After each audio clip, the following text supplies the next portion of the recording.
What a beat. It's a good one at that. We're talking offline about how that kind of sounds like a generic fighting level. And like Street Fighter, it's broad daylight, you have the skyscrapers in the back, the people moving around and That's right. whatnot. And I'm still getting my ass kicked. And you know I'm playing with Ken if it's Street Fighter. Oh my gosh. I know that for a fact. So real quick, speaking of fighting games, and we're gonna get into intros in a second, but have you heard of the new Marvel like Toykos? I don't even know how it's pronounced. Game that's coming out. I have not heard of that, but if All it's a right, Marvel product, I feel like it'll be pretty good. Um, we'll but we'll talk. we We'll don't know. talk about We that. don't know. I was on the PlayStation store the other day and I saw it and I was like, this got potential, but we'll talk about that. We'll talk about that. Welcome to Save and Sound, the first episode. Let's get it. And admittedly, we're learning the.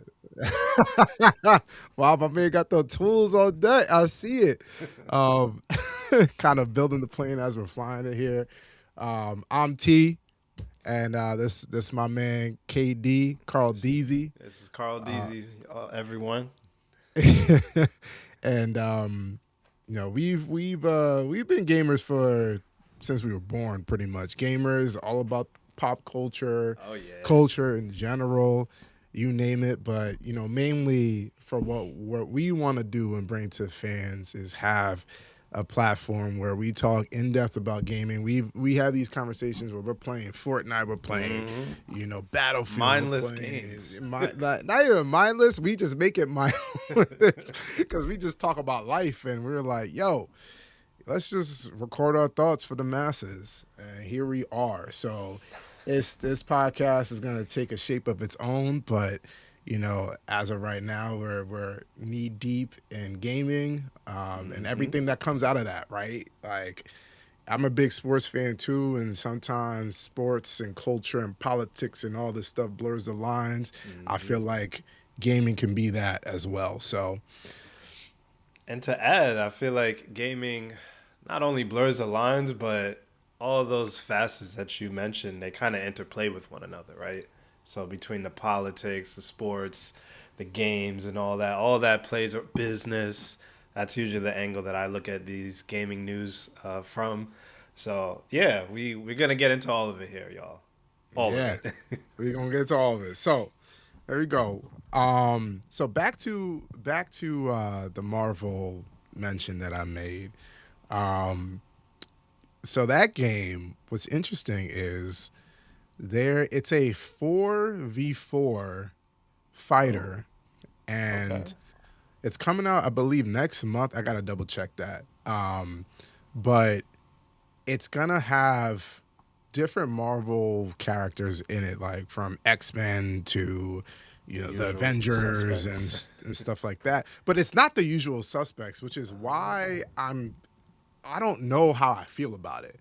So the trailers that they released had 4 or 5 different factions, let's say, right?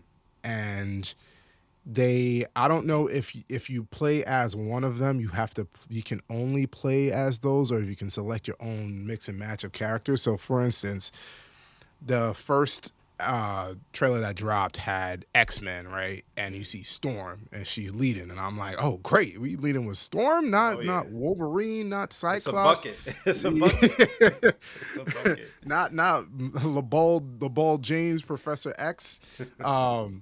So it's like Storm. I'm like, all right, cool. And then all of a sudden, there's this character named Magic, and I'm like, I've never heard of Magic Interesting. since playing Marvel Rivals, right? Mm. Outside of that, I've never heard of Magic, right? And I guess I'm not a super hardcore Marvel fan as I thought I was. And then the next character was Wolverine, and I'm like, great. And then the last It's a character staple. was so random. I don't even remember this person's name. It's basically a cyborg, and it's some, I don't even know. It's a woman female Hmm. cyborg thing. And I'm like, what is this? This is not like my X-Men that I know. Like, if you're Yeah. gonna have a group of X-Men, I'm expecting not only Wolverine, I'm expecting my man Remy LeBeau Gambit. I'm expecting even my guy. Rogue, Jean Grey, like Beast, like First class crew. come on, right? You know what I'm saying? Not Yeah. like hold on, let me look this up. Now I'm getting tight. Well, just as T looks it up, I feel like from what you just told me with like initial thoughts, I think that would be an awesome game. I also wonder if it's similar to like Super Smash Brothers in terms of Nah. like how it plays. I understand 4v4 is kind of a lot, so I don't see how that would translate in like a Super Smash Brothers environment. It is. I'm But sorry to cut you off, my brother. It is straight Marvel versus Capcom type of oh, okay. battling. 4v4. That's too many cooks, man. Too many So cooks in the kitchen. the character's name is Danger. Yeah, I ain't never heard of that dude, bro. or her, or it. I don't know, but I've never heard of Danger. All right. So then there's another one, right? We got the Amazing Guardians led by Spider-Man. All right, okay, cool. yeah. Then we got Miss Marvel. I understand with the new kind of DCU universe movies that been out recently. Then you got Star-Lord, which is cool, and Penny Parker, right? I again, Penny Parker, I didn't know until Marvel Rivals. Isn't that like an alternate super? I don't know. Let me not even. Continue. We don't know, bro. we don't know. And then there's the Knights of Doom with Yeah. Doctor Doom as the lead. Cool. Magneto there. Cool. But That's you know, my guy. Yeah, I know you about the I fuck with Magneto heavy. Carl. What you understand about Carl Deasy is that this man is about like, how do I put this? I know how I would. He he likes conflict. All Yup. right, he likes conflict. Yup. And anything that challenges the heroes, he wants that. I like real characters. Not everything always gonna work out, hunky dory. Like, nah, Magneto's a real one. Like, his life was rough. His outlook on life is rough. And he gonna give you these magnetic hands. Like, I don't know what to tell you. Like, he might take the change out your pocket. I just don't know. So yes, You might use that change out of your pocket. I'm a big fan of Magneto. I see that. So we got Doctor Doom, Magneto, and then the two are just random to me. Green Goblin, On Doctor Doom Squad. yeah, and Okay. Carnage. Okay. So I think that squad, my limited Marvel knowledge, is kind of more akin to like anti-heroes or like bad guys that, can be good. So like I know this sounds crazy, but Green Goblin wasn't always bad, like as a character. Then once Green Goblin became Green Goblin, so Osborn, once he became Green Goblin, then he became an asshole. Kind of like Magneto. Like, he was kind of he wasn't, I wouldn't say he was like a good character, but he wasn't necessarily a bad person. He just always seems to give the good people some grief. But if it's mutants against anybody else, his position. He's with the mutants, he gonna give him these hands. He's riding with him. So, but like other than that, it's like, yeah, I ain't really trying to mess with y'all, but good old boys. So I'm gonna challenge that real quick because there is the second to last is the Samurai Outriders, led by Ghost Rider.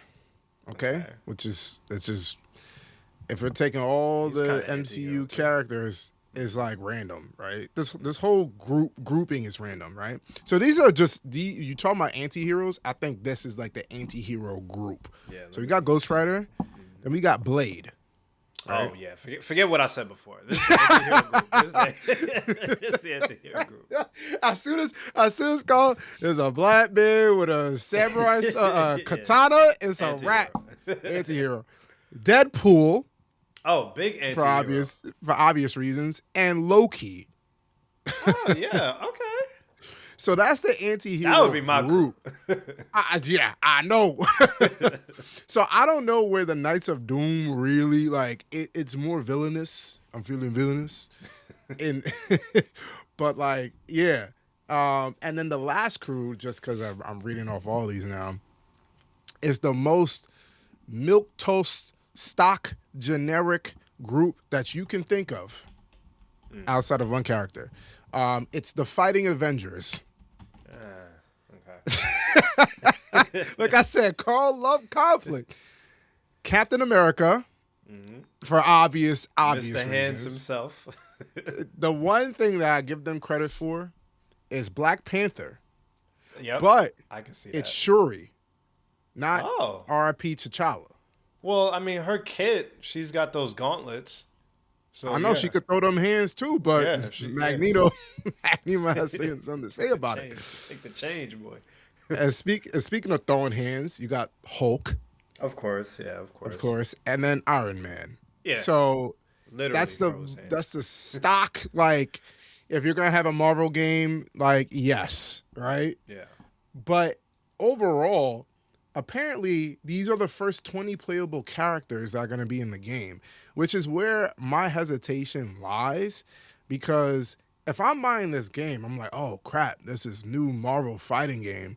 Like, I'm expecting at least the core Marvel MCU people that got us here to this point, right? Like Black Widow or Okay. Doctor Strange, like characters like that. I would want them. I would expect them to be in the game, not Danger or Penny Parker.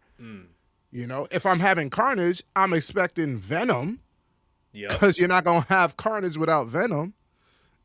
Well, I mean, this kind of goes into the business side of things. Like, one, you don't want to give everything that the consumer expects, and two, course. you know them DLCs is coming with all them people you just named, and it's like, hey, listen, I want to play with Black Widow, so I'm gonna shell out some dollars. I want to play with Venom, I'm gonna shell out some dollars, or maybe it'll be like, and I like how Super Smash Brothers did it, where it's like, this is an incoming enemy or a new enemy person. You got to fight them. I love to, that. to get them. Like, that would be awesome if they implement that. I don't know how they do that, but maybe that'll be like a community event, like online play, because every game has an online component now. So maybe it'll be a community thing where, like, if you fight, I don't know, Venom's minions, across like a 1 month span, and the community gets it, we can unlock him sooner or something like that. I don't know, but that I think that would be a good approach. But I mean, if you want to keep it simple, just put in the DLC. That's true. You want to keep it a buck and take a buck. Yep. Put in a DLC, which you're right. I guess it's for me the launch aspect, and also, think about it. 20 characters is a very slim roster compared to other fighting games or recent fighting games that like have put out rosters and things like that. I feel like 20 is just, especially if it's this 4v4 type of ordeal, I feel like it's going to get, like, they got to put out the DLC immediately. I'm expecting day one patches, day one DLC for this thing. I think so too. But again, to my point, I think this kind of leads to an implementation of a roadmap. Like, by month 3, everyone's tired of the 20 characters. Let's give y'all 4 more. Let's give y'all 3 more. Like, get to know the game, understand the meta, and then and then we'll drop 3 more characters. So I feel like that's definitely on the way if they want to do this right. And I mean, we're coming off of the hype and the success of Marvel Rivals. So Which you still have to play. Yeah, which I have not played like earnestly yet. So That best game believe has there's gonna be a roadmap. that game, Marvel Rivals. Side note, has supplanted my thoughts on like the team-based shooter, especially compared to Overwatch. So I strongly recommend that It's game. a good game. It's a lot of fun. How you know that? You never played it? No, I have played it. I just haven't played it for that long. Like, I've played maybe like 8 matches. You see this, to the audience, whoever tunes into this. my own man's, right? Who I've been It's a playing video good games game. with for years. Years. Multiplayer game. I played it without me? That's crazy. Well, it was like a demo or some shit. It don't So matter if it's a demo, a trial, a beta, a closed beta, open beta, pre-alpha, alpha, whatever Greek terminology you want to use. I should be the first person you hit up when it becomes a multiplayer game. and I will also say that my brother-in-law downloaded to my PlayStation, and then he showed me how to play it. Sound like And, excuses to me, and but I it's thought, all right. I don't know, but It sound like maybe excuses. one day. There's a How huge you have your backlog own, to how get you have into. a remember when we were at a football game, college football game. I won't name where. And the cornerback got turned around by the receiver, and I was like, "How you let a grown up man turn you How you around? let another man turn you Turn around? you around?" That's how I feel right now. How you let another man install something on your PlayStation? Listen, man. My PlayStation is open source. Whoever Yeah, pulls up, come. Just don't spend my AI PlayStation money. Just don't was spend the that Claude? PlayStation money. But if you can get to the system, you can play the system. Let me put it that way. You heard it here, folks. If any of y'all ever run into Carl, apparently his PlayStation is for the community. So don't It's for the fret. community. You don't need to get your own. It's for the community. What a bold man. I try my best. All right. I know that. But I let's know that. So let's get should we into shift gears? yeah, let's switch gears. Let's switch gears to a new segment. Everything is Okay. new now. New segment. We just started. Everything's new when it's your first outing. Um, Oh my gosh. Well, everybody, side note, expect a lot of those sayings from Carl. yeah. I love the one-liners. I But know let's you get do. into any random gaming news that you've either found throughout the week, maybe a month or two old, whatever it is that you want to share. And then we're gonna have the other person react to it, or at least comment on it. They may not be able to read the full article or anything like that, but yeah, just like comment, give your initial reactions. Maybe I'm we'll a, share with the audience. I'm gonna let you go first because I have something that's near and dear to my heart that I've been following for the past week. Okay. And I'm gonna hold off on that, but I'm gonna let you go first. So, and I'm gonna share the screen real quick. Oh, he I, going I to know share the this viewers screen. at home or the listeners at home can't see this, but yeah, let me share the screen because I want to show you, and I'll give you some summary. So essentially, as others may know, the Xbox is under new leadership. So the Xbox arm of Microsoft is under new leadership, specifically Asha Sharma, and she Say sent that out again. Asha Sharma Say that is slowly. Asha Sharma. Okay. All right. She is the Checking. CEO of Xbox now. So essentially, this email that I'm sharing with T right now highlights essentially where Xbox is at. It's kind of like I wouldn't say it's a postmortem. It's a pre-mortem of where Xbox is at. And in summary, there's a ton of layoffs. At the time of this email, which was July 6, 2026, 1,600 people were eliminated, or 1,600 roles were eliminated. 4 studios will leave Xbox to new management, which has reverberating effects. The Game Pass gambit that Xbox has done, they're starting to shift. And in summary, this email seems to be an admission of, hey, what we're doing is not working. Let's do something else.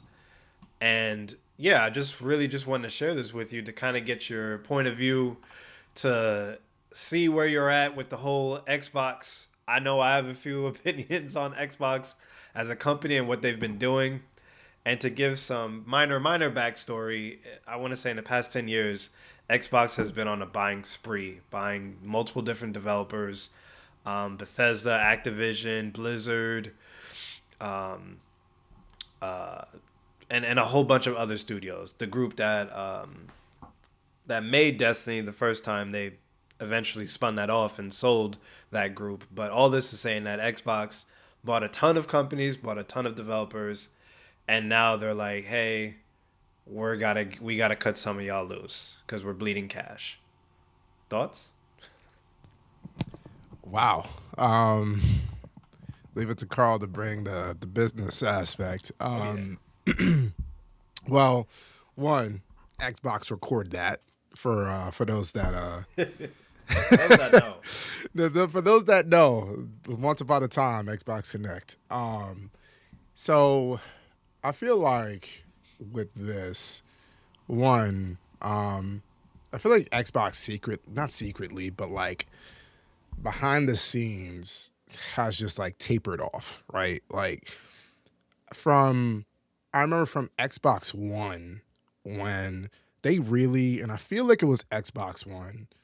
I feel like that's when they shifted from being gaming centric to entertainment focused, right?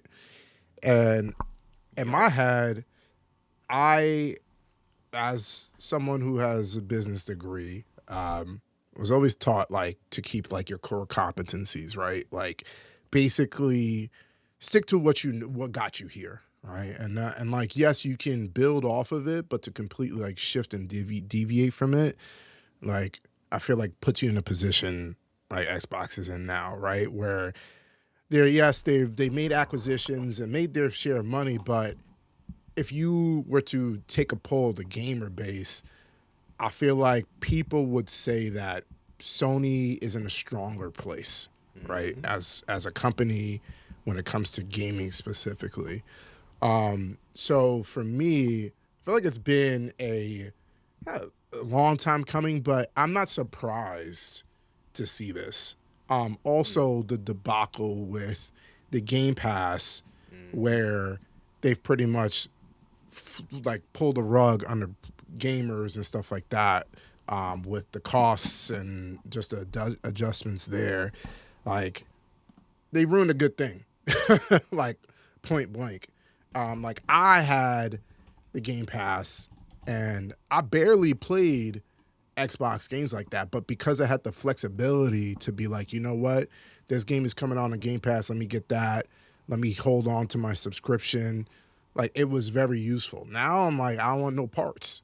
Mm-hmm. So it's sad to see, because I love competition, especially when it comes to gaming, and I think Xbox once upon a time really gave Sony a run for its money. Agreed. Nintendo, we keep in a different realm in a way, and we'll get to that because that's one of our topics for a future date. But yeah, it's sad, and I yeah, I wish that they made better decisions. Like I was talking about this the other day, even something as simple as the Xbox controller, right? Like Mm. somebody asked me when was simply when was the last time you saw Sony have a controller where you needed to use batteries? And I was like, never. And they're like, Never. that's exactly the point. Like, Never. even to this day, unless you get the highest end Xbox controller that has the built in battery, whatever, that's rechargeable, you will have to buy a controller with AA batteries. That is crazy to me in 2026. So it's decisions like that is just like, are you really out for the gamer's interests? And if you're not, like the gamers will speak in their way. So, Mm. Yeah, what do you think? I agree with everything you said. I can go on a whole diatribe, but my position is that Xbox stopped being stopped positioning themselves as a game company with the Xbox One. And you alluded Mm-hmm. to this in that the whole thing, and I won't go on a whole tangent, but the whole thing with like, yeah, you could port your TV through the Xbox One and then you could plug everything through the Xbox One and it could just be all encompassing entertainment hub. Like they marketed that as like a huge selling point and I'm just like we don't care, like, and on top of that it's too little too late because this is when all the streamers were getting excited and were coming up. And your TV, which is a smart TV, will just have the Netflix app. It'll just have the Amazon Prime app, Amazon Prime Video. So like, why do I need to connect that to my Xbox when my TV can do it itself with less cumbersome, less of a hassle, excuse me. Same thing now with like TV as itself. Ain't nobody using cable no more. Everyone's either doing Hulu TV, YouTube TV, and maybe there's a few holdouts with traditional cable.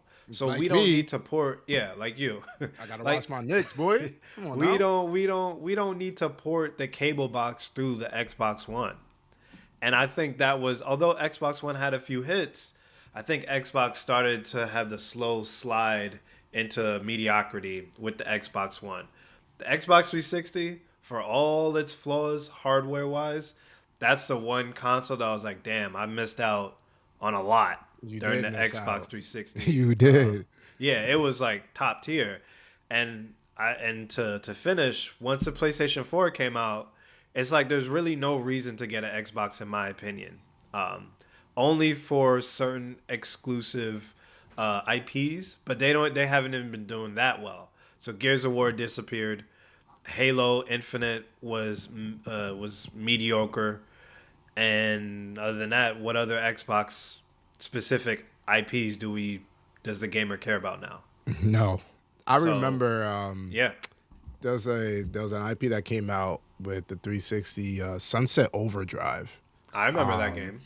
And I feel like Xbox, they always had these IPs, these unique IPs outside of the Halos, the Gears of Wars and whatnot, Destiny, Once Upon a Time, that like were intriguing, but they just never landed in a way, right?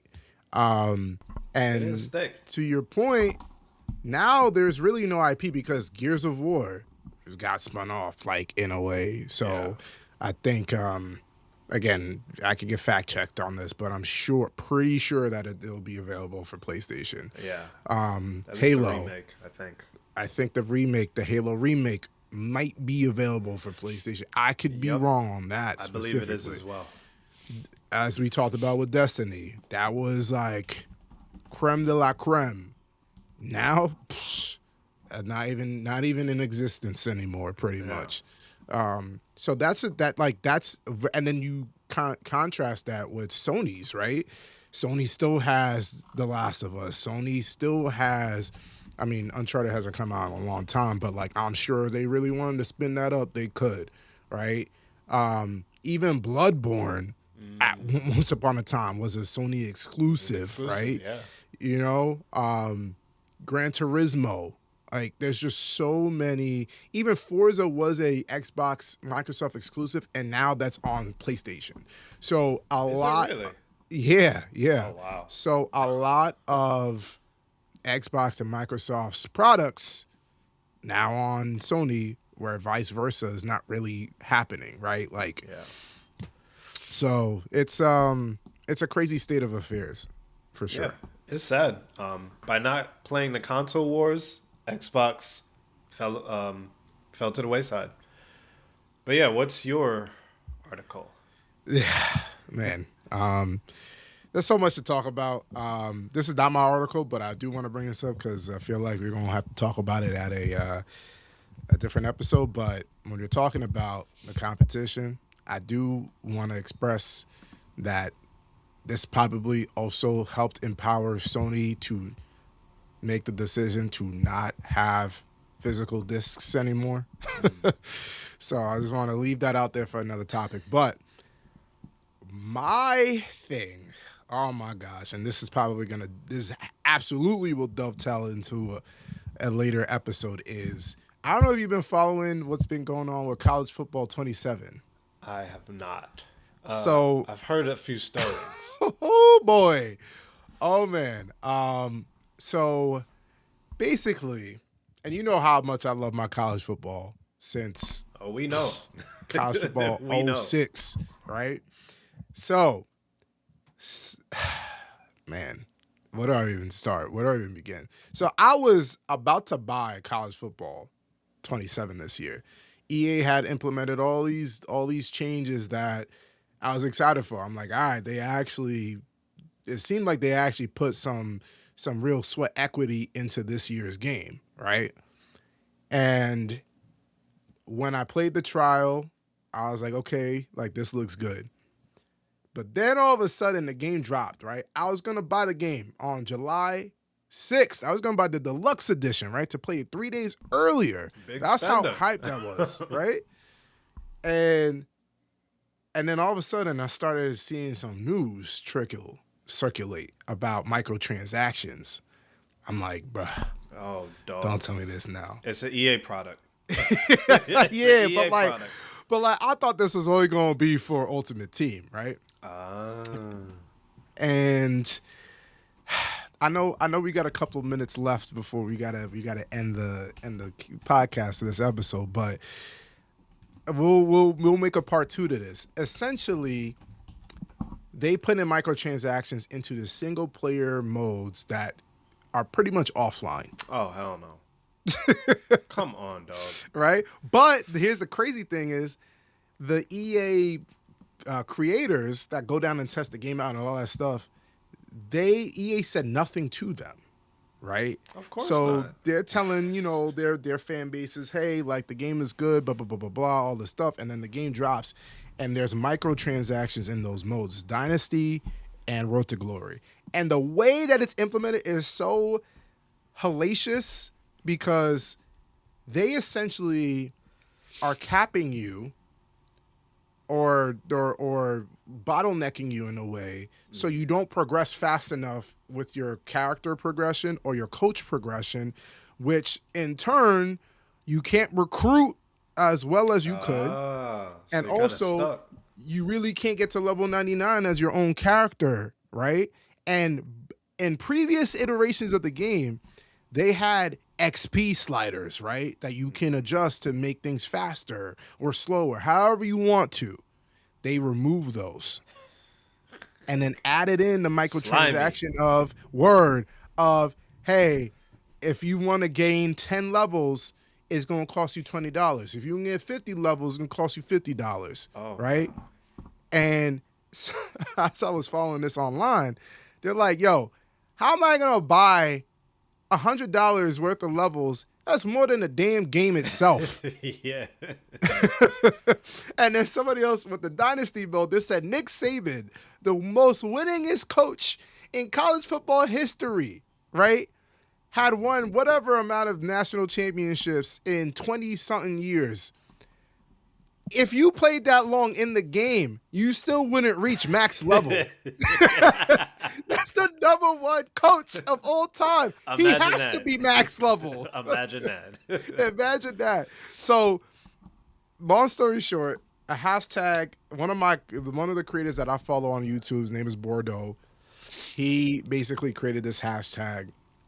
And all of the EA creators that play college football that I follow, they each made videos. They each posted on Twitter we're not messing with EA anymore until they change this. We're not we're not playing the game until they change this. For this past week, right?